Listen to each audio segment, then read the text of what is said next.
Section 3 of 20 short science fiction stories by various authors. The Clean and Wholesome Land by Ralph Sholto. Utopia had been reached. All the problems of mankind had been solved. It was the perfect state. If you doubted it, you died. While Professor Cargill lectured from the rostrum, Neil Pardue prowled the dark auditorium. This, he knew, was the place to find them. Here was where they whispered and plotted and schemed, feeling safe in this pure, hard core of patriotism. Safe because Cargill was the director of education in the new state, just as Pardue was the director of public security. Safe because Cargill's lectures were given before a command audience, with attendance strictly mandatory. The insistence was not really necessary, of course. The people would have come to hear Cargill regardless. He was a compelling, magnetic personality. Even now his great voice was booming out. And upon this anniversary of the new state, we can look out with great pride upon a clean and wholesome land. With strong emotion, we can look upon the physical manifestation of our glorious principles, that only through self-effacement, through frantic love for the state, can the individual come to complete physical and mental fruition. Upon this anniversary, we see our enemies, both within and without, broken and completely subjugated. This was the place they whispered and schemed and plotted. Pardue prowled the aisles, his eyes piercing the darkness, spotting them, cataloguing them. And thus he came upon Emil Hillerman, his deputy of vital intelligence, sitting dutifully in the end seat of a middle aisle. Hillerman's thick lips hung lax, his eyes squinted laboriously as he sought to follow the thread of Cargill's lecture. Pardue tapped Hillerman on the shoulder. The latter started guiltily. He whirled and sought to identify Pardue in the semi-darkness. Pardue said, "Please step outside with me. I have some questions." There was fear in Hillerman's bearing as he got clumsily to his feet and followed Pardue. But none of Cargill's speech was missed. A battery of loudspeakers carried it even into the foyer, where Pardue stopped and turned on Hillerman. He regarded the man through cold, calculating eyes. He seemed to be both enjoying Hillerman's discomfort and also listening to Cargill's booming words. These pale weaklings, these traitors with twitching muscles and twitching minds, who skulked in dark places, have been finally and decisively defeated, even their vaunted leader. "What have you been doing?" Pardue asked, relative to Carl Lenster. The frightened Hillerman licked his fat lower lip as he sought for words. Everything possible. But Lenster is clever. You know that. You know that yourself." Pardue's eyes bored into those of the intelligence director. They were noted for their icy penetration, but upon this night they were like steel knives. It was as though he surveyed Hillerman from behind the bulwark of some new and hostile information. Even as he stared, Cargill was booming from the rostrum. Carl Lenster, their peerless leader, and Cargill's voice crackled with the inflection of pure contempt. A degenerate, a dope addict, whose greatness lay only in the realms of his sensual dreams. A weak, pitiful figure bereft of followers, cringing alone in. When Pardue spoke, his voice held a new sharpness to complement the new ice in his eyes.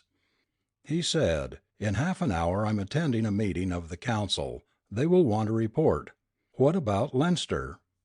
Hillerman looked quickly to right and left, then back at his chief. He hesitated as though fearing the consequences of what he was about to reveal. "You know of the Wyckoff chemical transformation process." "Certainly I know of it." Pardue blazed. "What about it?" I... But Hillerman seemed to lose the courage he'd screwed up to continue in this direction. He straightened, and a little of the hangdog servility dropped away. "I'm doing all that is humanly possible to apprehend Lenster. All that any man could do. The secret jails are full. My interrogators work night and day. Even a superficial check on my records would show that more has been done in the last 6 months and is being done now than—" Pardue raised an impatient hand. opening a gap of silence into which the voice of Cargill poured. Land in which the voice of dissenter is not heard, in which Leinster and men of his despicable ilk are forever crushed and beaten. Pardue was scowling. Almost unconsciously he had held the pause, with hand upraised, until Cargill finished his passage. As Cargill stopped for breath, Pardue jerked his hand down sharply, completing the gesture. "I have no time for any more of this, and I resent having to seek you out. Next time report to my office as is proper and keep me posted as to your activities. Next." Pardue eyed Hillerman for one blank moment and allowed the threat to reflect clearly that possibly there would not be any more next times. Then he turned and strode swiftly from the foyer. Cargill's voice had hardly faded when he picked it up again on his car radio. It was a foregone conclusion that every radio in the land would be tuned to the lecture. So great was Cargill's popularity that every citizen traveling in a car would wish to hear it and turn on his receiver. It was foolish not to have a radio properly tuned when Cargill spoke. He was saying, "And so under the banner of complete solidarity, we will march forward, a solid phalanx against which no force can stand. Now that our own house is swept clean of vermin, rid forever of carrion like Leinster and his ilk, we can." Pardue had traveled swiftly through the streets at high speed reserved for higher servants of the new state. The lesser servants of the new state had learned caution and thus no regrettable deaths or maimings occurred. The lesser servants have grown wary and fleet of foot. Pardue switched off his motor but left his audio blaring. Cargill's voice followed him up the broad steps of the executive building and was just fading out when Pardue was able to pick it up again from the loudspeaker under the great arches. He entered the building and traversed the vast foyer to a niche which housed a private elevator. He entered the lift, deserting it on the 9th floor, where he entered an unobtrusive door and joined a group which consisted of the new state's well-guarded pool of power and brains. There was Blanchard of Finance, Keeley, Director of Foreign Education, Masachek, Overlord of the nation's larder, and 7 others. When Pardue entered, all conversation stopped, and every man looked up from a luxurious overstuffed chair.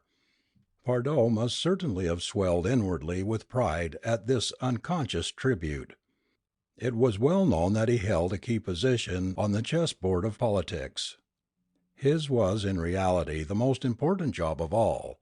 It was to Pardue that this powerful group of men looked for that which they most treasured, their own personal safety. A chair was waiting for Pardue.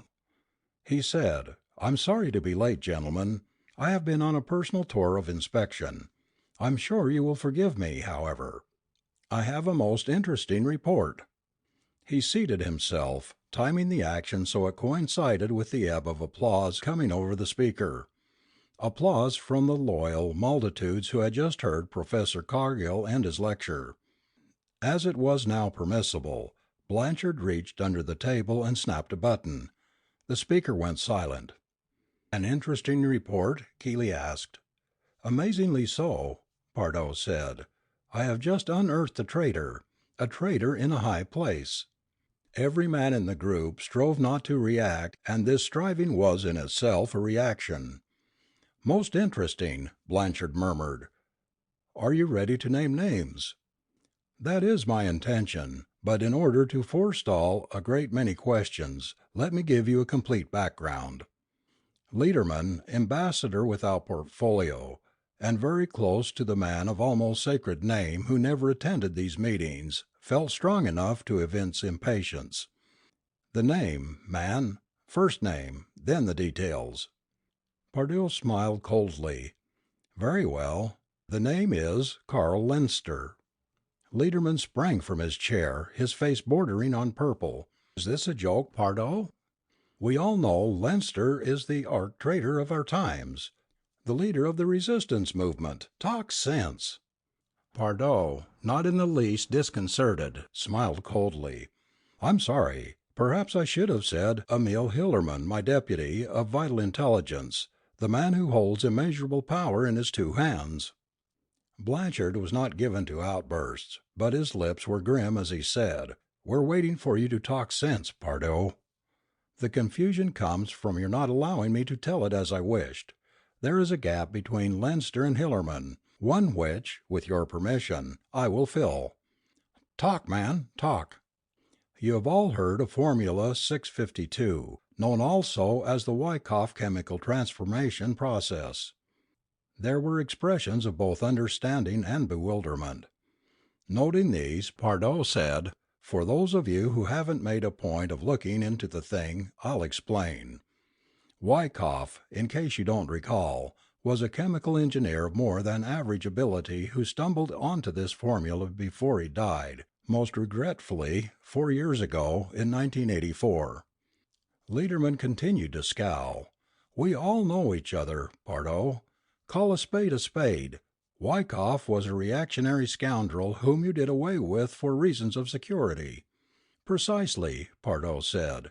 "In its essence the formula is a process for taking over a man's brain, his body, his personality." "You mean—" Pardo refused to be interrupted. "We were of the opinion that Wyckoff, though he and Leinster were great friends, was not able to impart his knowledge to the latter. We took him into custody shortly after he perfected the formula, and were fortunate in persuading him to give it to us." "But he gave it to Leinster also?" "We were certain, at the time of his death, that he had not been able to do that. We are still certain." Keeley, with a gesture, requested the floor. "I wonder if you could go into a little more detail concerning the formula, for those of us who—" "Of course," Pardo said. "The formula is a combination of 6 chemicals and the process of transformation is relatively simple, yet highly dangerous to both subjects involved. It means sure death for the proposed host, if not delicately handled will also result in death for the usurper. The transformation requires 3 hours to perform. Once completed successfully, the usurper can never return to his own body. It must be destroyed. Also, the mentality of the host vanishes after it is pushed from its original brain tissue through the influence of the formula." "Then if Wyckoff didn't give the formula to Leinster, it was stolen from our vaults, or wherever it was kept?" "Exactly. Certain investigations I have made prove beyond doubt that Leinster got to my deputy, Hillerman. I never considered Hillerman very bright, but I thought him to be honest and loyal. Beyond all doubt, with his aid, Leinster stole the formula, possibly got it verbally, and used it to take Hillerman's body from him." Pardo smiled grimly. "Therefore, gentlemen, we have a traitor in a high place, my deputy of vital intelligence." Pardo sat silent now, seeming to enjoy the fear he had engendered in his colleagues. Sat silent until Lederman said, "You've arrested him, of course." "No, I have not." "Then get at it, man, get at it." "I have no intention of arresting Hillerman." Lederman's eyes widened as did those of the rest of the company. But Blanchard, even under the impact of such a bombshell, had the presence of mind to glance at his watch. Immediately he snapped on the loudspeaker. The voice of Professor Cargill blared forth. "And upon this anniversary of the new state, we can look with pride upon a clean and wholesome land." It was the rebroadcast from recordings of Cargill's speech, and no man in his right mind would have refrained from tuning it in because everyone wanted to hear it at least twice. Lederman, almost apoplectic, ignored the speech. "Not arresting him? Are you mad?" "I'm quite sane, and the situation is well in hand." Pardo grinned, and there was wickedness in the grin. Wickedness and intelligence. "As I said before, Hillerman was not a smart man. His job was too much for him, and I would have been faced soon with the necessity of replacing him regardless. Leinster, on the other hand, is of grade A intellect.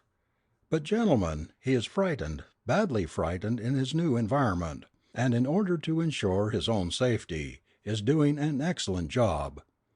Ever since the transformation, that department has gained in efficiency until it now ranks as one of the highest in our entire government." Slowly, Pardoe's strategy dawned on the group. Blanchard suddenly smiled. Then Pardoe scowled and went on with a new and sudden ferocity. "I have the proof, and I have Leinster Hillerman under my palm. So he stays, continues to do a good job for us. But he'll be watched, gentlemen. He won't be able to go to the bathroom without being under surveillance. We will learn a great deal from him. All we need to know." "Then you'll arrest him?" the boss of the state larder wanted to know. Pardoe came to his feet, his fist slammed down on the table. "I shall not arrest him. Ever. When the time comes I shall personally shoot him down in the street, like a dog. There will come a day, gentlemen, when you will witness this act of vengeance, when I shall make such an example of Leinster Hillerman as the resistance will not forget, a moral crumbling example, I promise you, in which Leinster and his ilk are forever crushed and beaten," the speaker said. Blanchard took the floor. "Gentlemen, I am moved to vote thanks and confidence for our colleague, Neil Pardoe." The director of public security stood at attention and essayed a sharp, military bow. It was a moment of rare triumph. "Thank you, gentlemen," he said. An hour later, Leinster Pardoe was alone in his apartments. He stripped off his uniform with an air of grim satisfaction. While he undressed, he thought of the martyrs to the cause, the men who had died. He thought of Wyckoff, and wished Wyckoff could have had the pleasure of knowing who had usurped the body of Neil Pardoe, Pardoe the butcher, the infamous Pardoe. From the speaker came the third and final rebroadcast of Cargill's speech. "A clean and wholesome land. A clean and wholesome land," Leinster murmured, and the tone of his voice was a prayer. Section 3